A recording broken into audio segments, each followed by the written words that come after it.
ಒಂದು ನಿನ್ನೆ ಪರಮ ಪೂಜ್ಯ ಶ್ರೀಪಾದಂಗಳವರ ಅನುಗ್ರಹ ಹೇಗಿರುತ್ತದೆ ಅಂತನ್ನುವುದನ್ನು ತಿಳಿಸಿದ್ದೆ. ಅದನ್ನು ಕೇಳಿ ನಮ್ಮವರೇ ಆದಂತಹ ಒಬ್ಬರು ನಮಗೆ ಆತ್ಮೀಯರು, ಪರಮ ಪೂಜ್ಯ ಶ್ರೀಪಾದಂಗಳವರಿಗೆ ಅಚ್ಛಿನ್ನ ಶಿಷ್ಯರು, ಭಕ್ತರು, ಕಲ್ಲೂರು ಪ್ರಮೋದ ಅಂತನ್ನುವಂತಹ ಒಬ್ಬ ಭಕ್ತ ಕಲ್ಲೂರಲ್ಲಿ ಇರ್ತಾರೆ. ಅವರು ಫೇಸ್ಬುಕ್ನಲ್ಲಿ, ವಾಟ್ಸಪ್ನಲ್ಲಿ ರೀಲ್ಸ್ಗಳನ್ನು ಮಾಡಿ ಹಾಕ್ತಾ ಇರ್ತಾರೆ ಇನ್ಸ್ಟಾಗ್ರಾಮ್ನಲ್ಲಿ. ಆ ಇನ್ಸ್ಟಾಗ್ರಾಮಿನ ರೀಲನ್ನು ನೋಡಿ ನಮಗೆ ಹೇಗೆ ಮುಟ್ಟೋದು ಅಂತ ಅನ್ನೋದು ಗೊತ್ತಿಲ್ಲದೇನೆ ಒಬ್ಬ ಭಕ್ತ ಅವನು ಮೆಸೇಜ್ ಮಾಡಿದ್ದಾನೆ ಅವರಿಗೆ, ಆದಿತ್ಯ ಅಂತನ್ನುವಂತಹವನು. ಆ ಆದಿತ್ಯ ಅವನಿಗೆ ಮೆಸೇಜ್ ಮಾಡಿದ್ದಾನೆ. ಅವನು ಕಲ್ಲೂರು ಪ್ರಮೋದ ನನಗೆ ತಿಳಿಸಿದ. ಆದಿತ್ಯ ಅಂತನವನು ಬೆಂಗಳೂರಿನಲ್ಲಿ ಇರುವಂತಹವನು. ಅವನು ಮುಂಬೈಯಲ್ಲಿ ಕೆಲಸಕ್ಕಂತೆ ಬಂದಿದ್ದಾನೆ. ಅನೇಕ ದಿವಸಗಳವರೆಗೆ ಇದ್ದ. ಒಂದು ದಿವಸ ಅವನ ತಂದೆ ಬಹಳ ಹಿಂದಕ್ಕೆ ತೀರಿ ಹೋದರು. ತೀರಿ ಹೋದದ್ದಕ್ಕೆ ಎಲ್ಲ ಕೆಲಸವನ್ನು ಬಿಟ್ಟು ಮತ್ತೆ ಬೆಂಗಳೂರಿಗೆ ಹೋದ. ರಿಸೈನ್ ಮಾಡಿ ಬೆಂಗಳೂರಿಗೆ ಹೋಗಿದ್ದಾನೆ. 6 ತಿಂಗಳು ಹಾಸ್ಪಿಟಲ್ನಲ್ಲಿದ್ದರು. ತೊಂದರೆ ಆಯಿತು. ತೀರಿ ಹೋದರು. ತಾಯಿಯನ್ನು ನೋಡ್ಕೊಳ್ಬೇಕು ಅಂತ ಹೇಳಿ ಅವನು ಅಲ್ಲೇ ಇದ್ದ, ಮನೆಯಲ್ಲೇನೇ ಇದ್ದ. ತಾಯಿಗೆ ತಂದೆಯ ಪೆನ್ಷನ್ ಬರಬೇಕಾಗಿತ್ತು. ಎಷ್ಟು ದಿವಸ ಆದರೂ ಬರ್ತಾ ಇಲ್ಲ. ಜುಲೈಯಲ್ಲಿ ಬರಬಹುದು ಅಂತ ಹೇಳಿದ್ದಾರೆ. ಆಯಿತು, ಏನು ಮಾಡಬೇಕು? ಇವನಿಗೆ ಕೆಲಸ ಇಲ್ಲ, ತಾಯಿಗೆ ಸಂಬಳ ಬರ್ತಾ ಇಲ್ಲ. ಏಪ್ರಿಲ್ ಮುಗಿತಾ ಬರ್ತಾ ಇರುವಾಗ ಮನೆಯಲ್ಲಿ ₹1 ಇಲ್ಲ.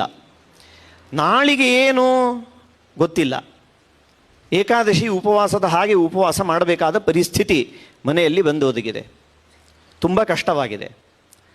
ಅದೇ ಸಂದರ್ಭದಲ್ಲಿ ಪೂಜ್ಯ ಆಚಾರ್ಯರು ಒಂದು ಹಿಂದೆ ಆದಂತಹ ಇನ್ಸಿಡೆಂಟನ್ನು ಉಪನ್ಯಾಸ ಮಾಡಿದ್ದಾರೆ. ಅದರ ರೀಲು, ಅದರ ವಿಡಿಯೋ ಅವನು ನೋಡಿದ್ದಾನೆ.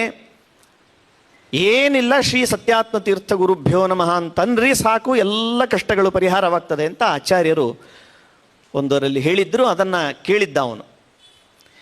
ಅದನ್ನು ಕೇಳಿದ್ದಕ್ಕೆ ಅವನು ಅವನ ತಾಯಿ ಇಬ್ಬರೂ ಸೇರಿಕೊಂಡು ದೇವರ ಮುಂದೆ ಕೂತ್ಕೊಂಡು ಭಕ್ತಿಯಿಂದ ಬೆಳಿಗ್ಗೇನು ಹೊತ್ತು ಸ್ವಾಮಿಗಳ ನಾಮಸ್ಮರಣೆಯನ್ನು ಮಾಡಿ ಮಾಡಿ ಮಾಡಿ ಆಮೇಲೆ ಮಧ್ಯಾಹ್ನದಷ್ಟೊತ್ತಿಗೆ ಈ ಊಟ ಇಲ್ಲ, ದುಡ್ಡಿಲ್ಲ, ಕಷ್ಟ ಇದೆ, ಉಪವಾಸ ಇದ್ದಾರೆ. ಮಧ್ಯಾಹ್ನ ಕಾಯ್ತಾ ಕೂತದೆ, ಆಗ್ತದೆ ದೇವರಿಚ್ಛೆ ಅಂತ ಹೇಳಿ ಹಾಗೇನೆ ಮಲಗಿದ್ದಾರೆ. ಸರಿಯಾಗಿ 2 ಗಂಟೆಗೆ ಒಂದು ಮೊಬೈಲಿಗೆ ಮೆಸೇಜ್ ಬಂತು. ಮೆಸೇಜ್ ಏನು ಅಂತ, ಇದು ಮೇ 2ನೇ ತಾರೀಕು, 30ನೇ ತಾರೀಕು ಅವರು ದುಡ್ಡು ಮುಗಿದು ಹೋಗಿದೆ. 2ನೇ ತಾರೀಕು ತುಂಬ ಕಷ್ಟವಾಗಿದೆ. ಮೆಸೇಜ್ ಬಂತು ಮಧ್ಯಾಹ್ನ 2 ಗಂಟೆಗೆ.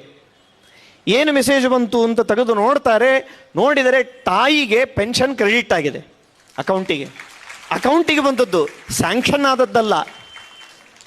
ಆದದ್ದಲ್ಲ, ಅಕೌಂಟಿಗೆ ಕ್ರೆಡಿಟ್ ಆಗಿಬಿಟ್ಟಿದೆ.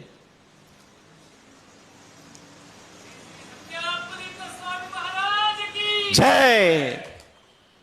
ಅಕೌಂಟಿಗೆ ಕ್ರೆಡಿಟ್ ಆಗಿದೆ. ಅಬ್ಬಾ, ನಾವು ಬದುಕಿದವಪ್ಪ, ಇವತ್ತು ಊಟ ಹುಟ್ಟಿತು ನಮಗೆ ಅಂತ ಆ ವ್ಯಕ್ತಿ ನಮಗೆ ಇಷ್ಟು ಅದನ್ನು ಕೇಳಿದ್ದಕ್ಕೆ ನಮಗೆ ಆ ಒಬ್ಬ ವ್ಯಕ್ತಿಗೆ ಉಪವಾಸ ಇರುವ ಪ್ರಸಂಗ ಇದ್ದದ್ದನ್ನು ಕೇಳಿದರೆ ಕಷ್ಟವಾಗ್ತದೆ. ಆ ಮನುಷ್ಯ ಎಷ್ಟು ಕಷ್ಟವನ್ನು ಅನುಭವಿಸ್ತಾ ಇರಬೇಕು. ಅದರಿಂದ ಗುರುಗಳ ಅನುಗ್ರಹದಿಂದ ಹೇಗೆ ಹೊರಗೆ ಬಂದ.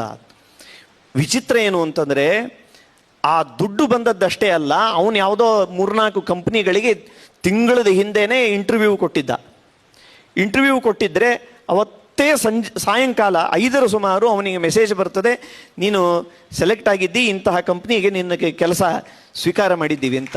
ಒಂದೇ ದಿವಸದಲ್ಲಿ 2 ಕೆಲಸ ಆಗಿ ಅವನಿಗೆ ಅವನ ಜೀವನ, ಅವನ ಕುಟುಂಬ ನಡೆಯುವಂತೆ ಆಯಿತು.